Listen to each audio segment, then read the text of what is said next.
Sumpah ini lezat nian lur. Mr. Pen Resto Dimsum and Chinese Cuisine yang ada di Maju Bis Kompleks ini, menu-menunya eksklusif abis lur.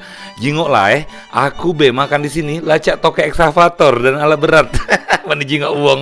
Apalagi kalau aku up di story, kejeng-kejeng tetangga loka ya. Nah, menu yang aku coba kali ini banyak nian.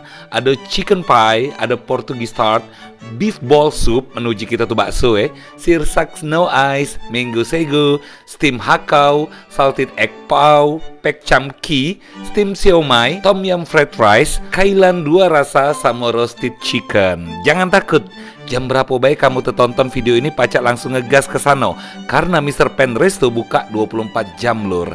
Di sini juga ada ruang VIP yang bisa dijadikan siko aman kamu galak dan lengkap dengan fasilitasnya lur.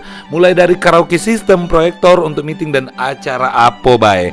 Dah daripada kamu bengong, langak longok di rumah dak keruanago, agak ketenggoran kamu diagai bayangan dewek.